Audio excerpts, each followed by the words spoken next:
Imagine ordering almost anything you want: a book, a smartphone, groceries, or even cloud computing services, and having them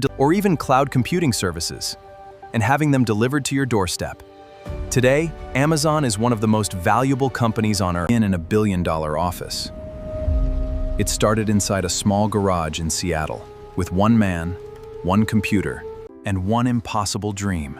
This is the incredible story of Amazon, the company that... We're tracing an absolutely incredible journey. It starts with a kid named Jeff Bezos, born on January 12, 1964 in Albuquerque, New Mexico. From a young age, he was obsessed with science. He repaired machines, built inventions, and spent hours just devouring books. Much of that curiosity was actually sparked by his grandfather, who taught him how to fix equipment. Well, that curious kid grew up to build a literal empire that completely transformed how the whole world shops, reads, and computes. Let's get into it. We've got a lot of ground to cover. First up, we'll look at how the internet changed everything. Then, how they survived the infamous .com crash. Third, moving beyond just selling books. Fourth, the massive cloud computing revolution. And finally, the realities and challenges of being a global giant. Part 1. The internet changes everything, leaving Wall Street behind. So by 1986, Bezos had graduated from Princeton with degrees in electrical engineering and computer science. He headed to Wall Street, eventually climbing the ranks to become a senior vice president at D.E. Shaw. His career was hugely successful and the salary was fantastic. But then something else caught his eye: the internet. By 1994, internet usage was exploding, growing by an astonishing 2,000% every single year. Bezos was convinced this was going to change absolutely everything. So what did he do? He walked right away from his high-paying, ultra-secure job. People literally thought he was making a huge mistake. But, well, history proved them wrong. He essentially swapped that cushy VP salary for a rented garage. He made a list of products you could sell online and landed on books. Why? Because there were millions of titles out there, and no physical store could possibly stock them all. In July 1994, he and his wife Mackenzie packed up and drove from New York to Seattle. And get this, he wrote a huge chunk of the business plan right there on the road trip. He initially called the company Cadabra, but realized it sounded way too much like cadaver, so he went with Amazon, named after the world's largest river, because his vision was to build the world's largest bookstore. They set up shop in a garage, packing books by hand on desks made out of cheap wooden doors. That scrappy door desk is actually a tradition the company still celebrates today. Amazon officially launched in July 1995, and honestly, the website was as basic as it gets. No fancy graphics, no AI predicting what you want, no prime delivery. Just books. But within exactly 30 days, orders were pouring in from all 50 US states and over 40 countries. The growth was explosive. Revenue was skyrocketing, but profits? Pretty much zero, and that was entirely by design. Bezos wasn't trying to make a quick buck. His whole philosophy was growth first, dominance later. Capture the customers before anyone else even has a chance. Now, you might be looking at that unconventional game plan and wondering, if revenue is climbing but profits are basically non-existent, how on earth do you survive the massive financial storm that was brewing at the end of the decade? It was a strategy that required some serious nerve. Which brings us to Part 2, surviving the .com crash, navigating the abyss of 2000. Things moved incredibly fast. They went from a road trip idea in 1994 to an official launch in 95, and by 1997 they were a public company with an IPO at just $18 a share. Investors were thrilled, though a lot of experts still thought the whole thing would eventually fold. And then, the year 2000 happened. The .com crash hit the market like a sledgehammer. Thousands of internet companies vanished practically overnight, and billions of dollars went up in smoke. Amazon's stock price plummeted, and newspapers were loudly predicting their imminent bankruptcy. Despite the panic, Bezos refused to pull back on investing. Instead, he saved the company by rigorously executing 3 very specific steps. 1. Cut costs. 2. Aggressively improve operations. And 3. Focus relentlessly on the customers. By sticking to this strict playbook, they weathered the storm while countless competitors were wiped off the map entirely. Let's move to Part 3. Beyond just selling books, expanding the empire. Coming out the other side of that crash meant they were ready to evolve and prove that books were really just the opening act.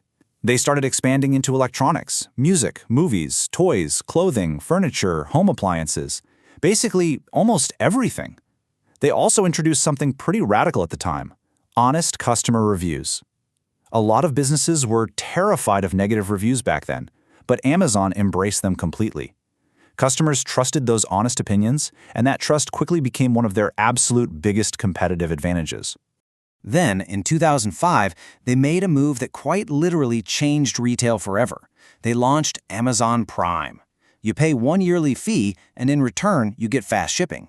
Now, at the time, analysts actually laughed at this. They thought the shipping cost would completely destroy any profits the company had left.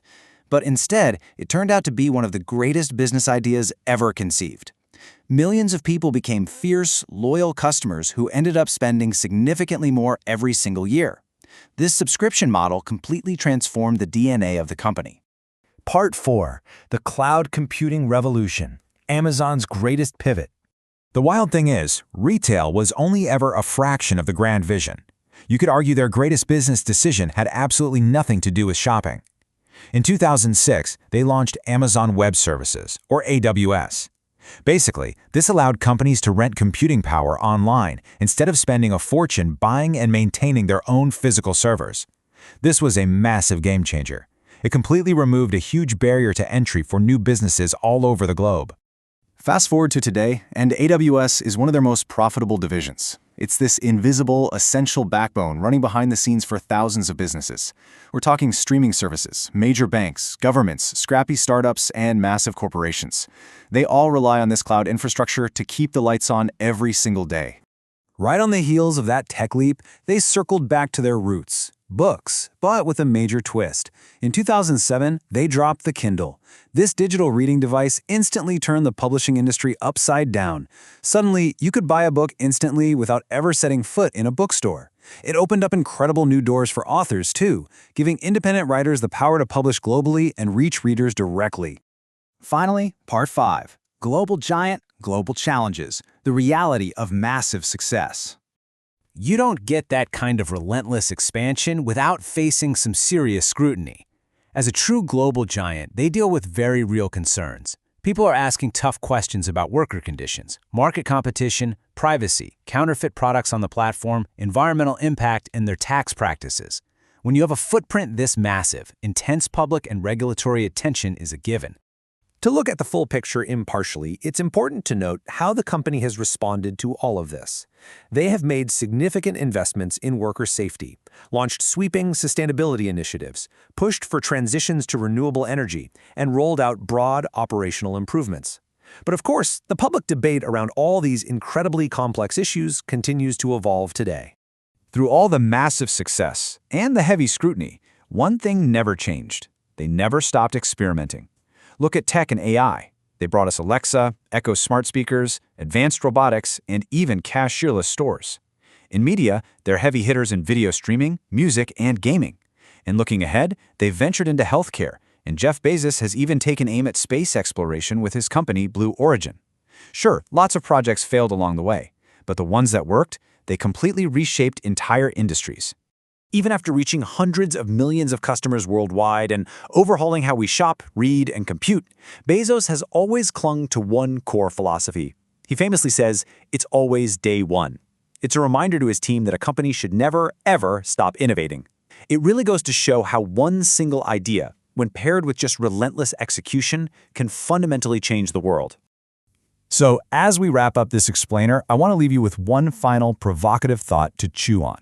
If a scrappy little bookstore in a rented garage can turn into a global empire that touches nearly every part of our daily lives, and if, according to them, this is all still just day one, what on earth does day two look like? Thanks so much for learning with me today.